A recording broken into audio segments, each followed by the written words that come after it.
Hello, Gwenters, and welcome to a Firesworn Friday. Today, we're going to go back to Syndicate School and cover a new deck I'm calling Consistent Tempo. I want to showcase several things here that might be confusing to many of you who are playing Syndicate for the first time or are still getting used to it.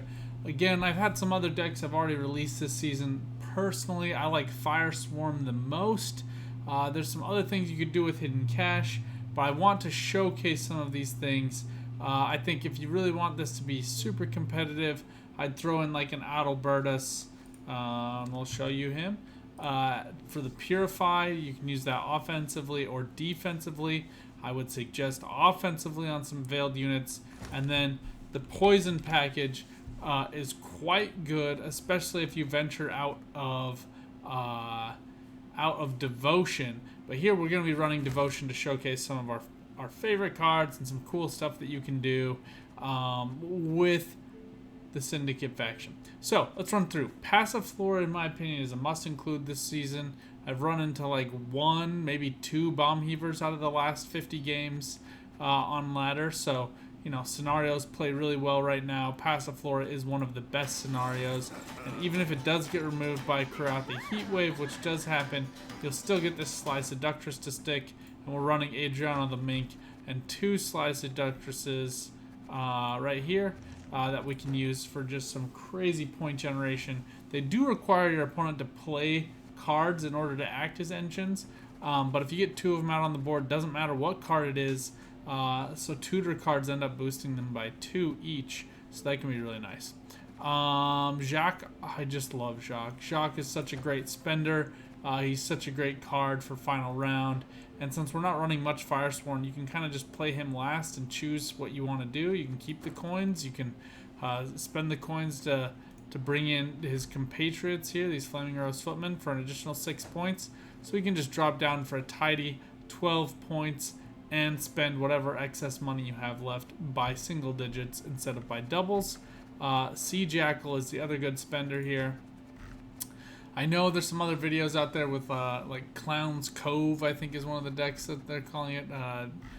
Personally, I think that deck is only performing well because it's surprising to people.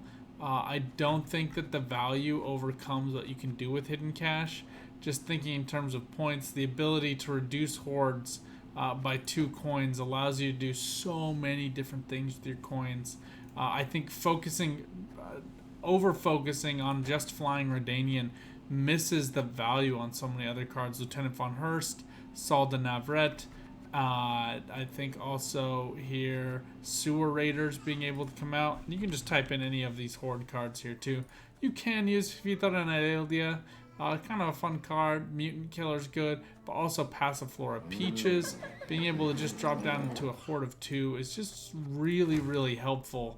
And being able to make that horde using the leader ability is point generation, good tempo, and you can spend those coins if you'd prefer otherwise. And I just find that having an additional card that you can use to spend on is kind of meh. If you're wanting to do a weird deck that's surprising out of Syndicate faction, I'd recommend my Collusion videos. Collusion is such great point value, especially with the Bloody Good Friends. Bloody Good Friends here representing Crown Splitters and Cut-Ups, so you can drop down Collusion to boost them by 4 and do 4 damage to an enemy opponent. Just out of a 2-card play, can represent some really great value and tempo. I would highly recommend that one.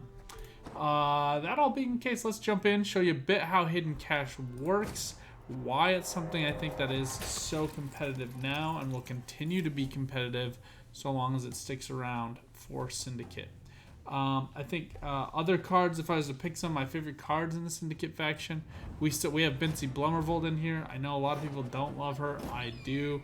I just think she represents crazy tempo with the leader ability going all the way up to 7 points as soon as you smash her down on the board, and some other things. The other thing that we're running here, we're running Flying Redanians. We have double Sewer Raiders and double Casino Bouncers. So we're going to use them to get out some cards. And then because you can draw them both into your hand, you can brick with them. Dodric Lumertz is just a fantastic consistency play. He comes down at 6 points, and so I find him to be really, really valuable.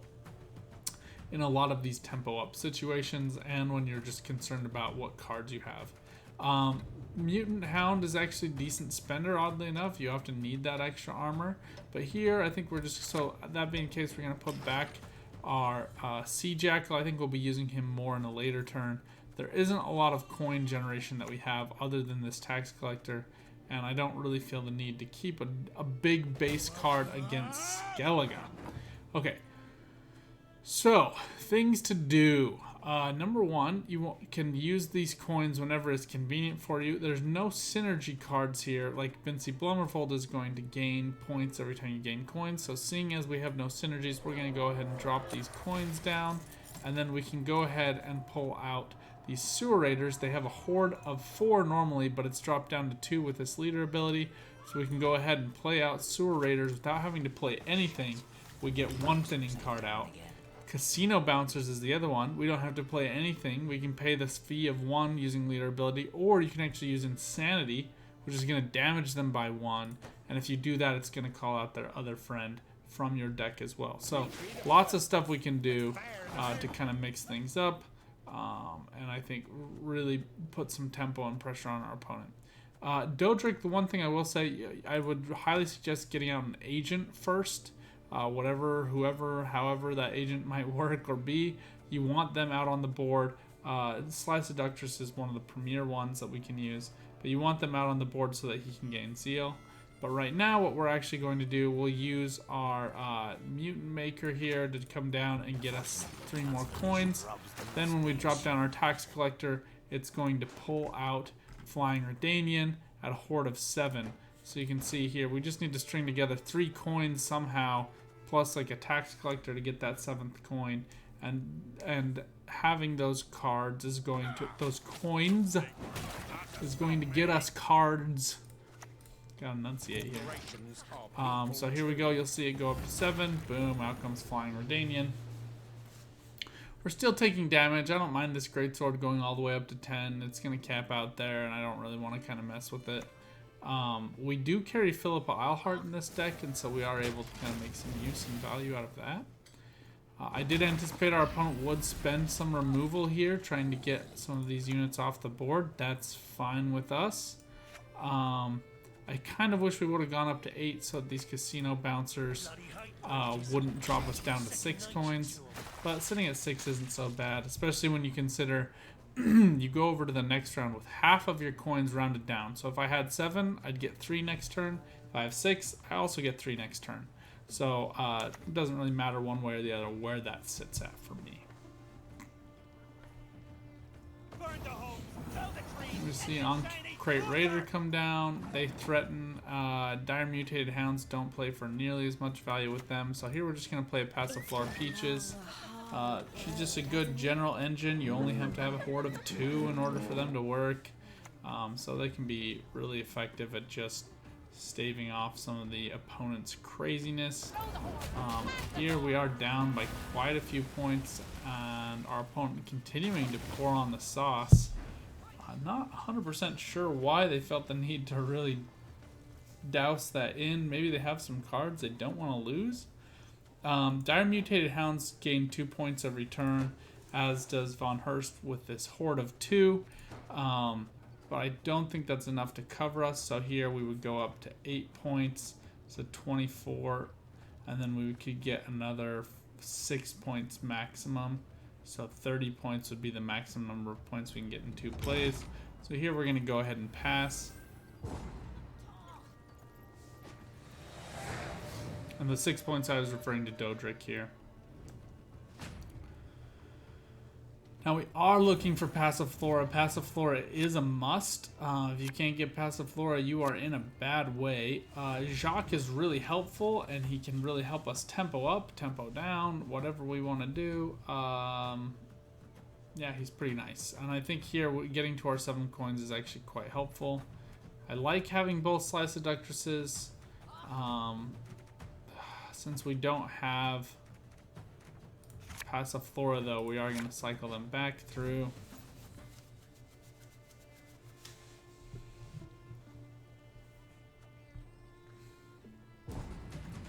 Here our opponent takes the pass.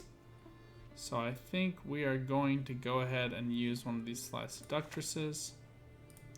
And then we want to use this leader ability so that next turn we end up with 3 coins again. Pretty simple. Running, and I think for that reason, running across all 3 rounds, not doing the dry pass, is something that works really well for Syndicate and something that I do suggest. Dodric is also really nice for kind of tweaking your hand. You might find that you would prefer something now versus later, etc., etc., and so it kind of gives you a lot of flexibility that way. Tax Collector is helpful with Bincy. I think we also might want to use him just to get out some removal. With that said, I think I'd rather have Adalbertus than Sly Seductress, but that is our only other blind eye. So I am looking at this Tax Collector thinking, no, I'd rather trade you out for something like Adriano. The Mink is a really good example. Here, though, because we have such great thinning cards, they're kind of down to exactly what we want. Missing one of those Tide Cloaks, possibly, but because we have Jacques, we have another spender. We don't have to worry about it a ton. I think the only other thing I'd say, we do need to get enough cards, enough coins to get out Flying Redanian. But we also don't want to overshoot with this Passiflora.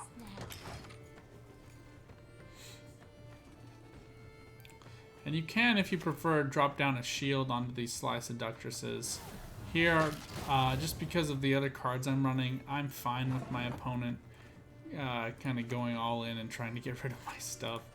At least for the first one. For this one, I actually want to use the shield. And the reason being that when I drop down Bincy, I want to be able to get the full value from her with the leader ability and with the next chapter on Passiflora here. And then Dodric or Adriano are both blind eyes, so we can kind of choose which one we would prefer. Personally, I would suggest Dodric in this situation because of the value of the coins that we're going to be generating and making sure that we can maximize that total point value. Here, our opponent really looking to take off that shield for some reason. I'm not 100% sure why. I am a little bit concerned about a Morkvarg Heart of Terror, but passing around to a couple of different engines gives me some flexibility. I'm not terribly concerned. Saul is our other engine that's going to get a lot of points here. He, instead of Bincy, gets points for every coin you gain. Saul gains points when you are sitting tight, when you are sitting tidy with a horde.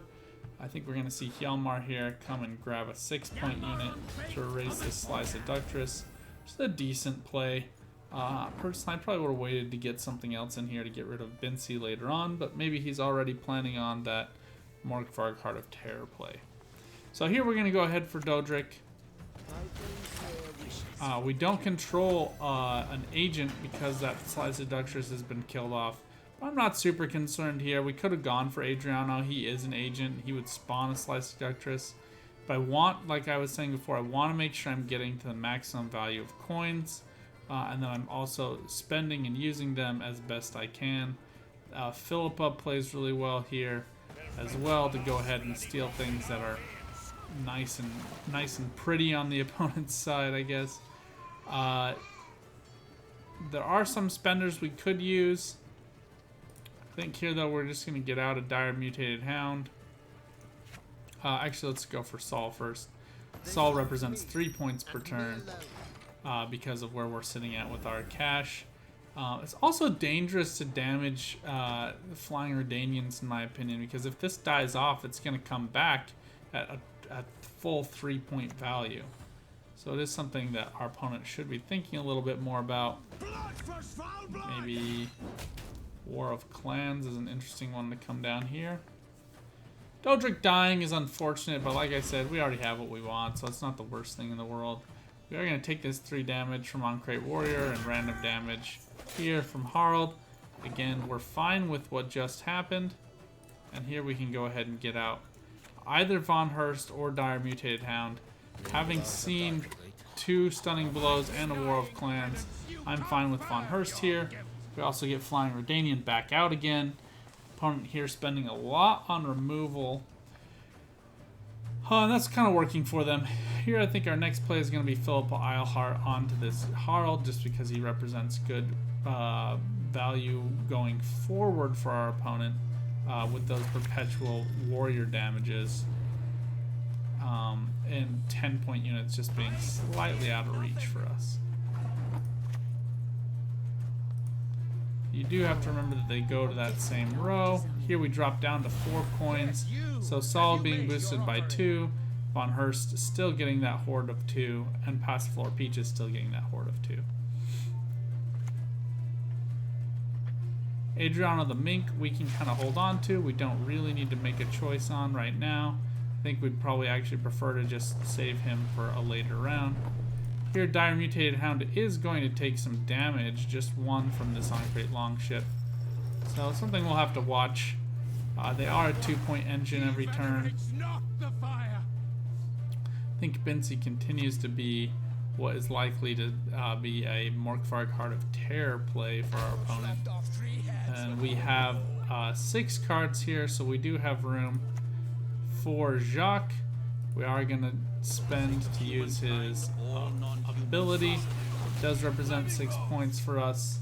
And now we could use the leader ability or we could use this fee, pay 1 coin to upgrade them. I like sitting at our 4 coins for Saul. We don't need to do it. If he dies, we can actually use Von Hurst to flip all of these Firesworn Zealots. So we have several options available to us.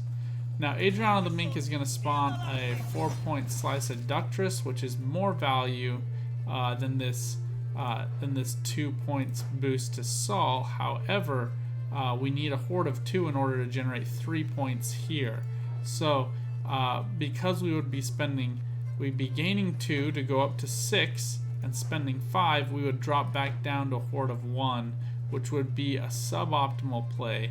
So here we're going to just go ahead and play him for the profit and not pay the tribute. That profit does benefit Bincy. Since we're missing that, though, I think we're actually going to go ahead here and spend 1 coin on Jacques just to bring him up in case it's a Wild Boar of the Sea.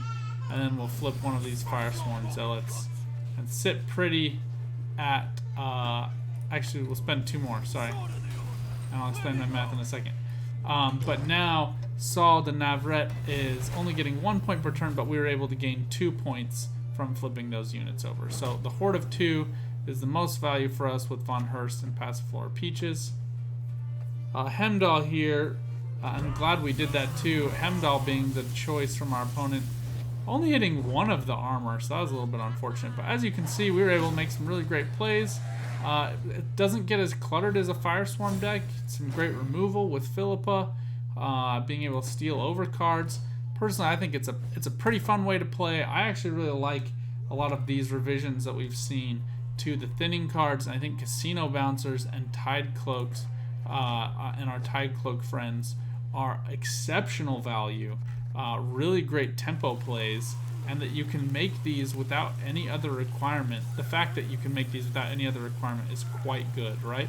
I mean, you can play these out with leader ability right away, and then Casino Bouncers also with leader ability, and you can do both of them without needing anything else. You don't have to have a soldier on the board like you do with Imperial Brigade. You don't have to have a dwarf on the board like you do with Mahakam Volunteers.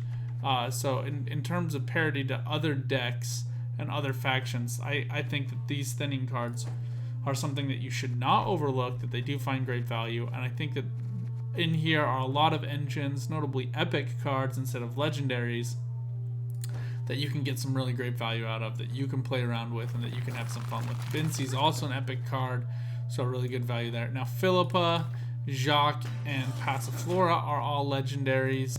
But I actually think they are the only other ones that are legendaries. Dodric is a legendary. Honestly, you could probably pass on him and go for some other consistency plays. I know Vivaldi Bank is a legendary, but you could instead go for Excommunication. Excommunication is just an epic. So this is actually a reasonably cheap deck that you can make. Greater Brothers could be another option for you. They're good tempo at 10 points with only 7 provision cost. So anyway, lots of stuff I think that you can do if you're trying to build a cheaper Syndicate deck that's still really competitive. As you saw, I've been complaining about Skellige all season because I do think that they are overtuned. But we just wrecked nerds playing on their turf, right? Like, we were on blue coin in third round and red coin on round 1, and so it wasn't really the situation that would have necessarily favored the position of this deck normally, but we were able to get some really great plays in there. So I hope you guys enjoyed. I hope to see you soon on the Flippity Flop, but enjoy this Firesworn Friday going into the weekend. Until next time, get out there and keep on Gwenting.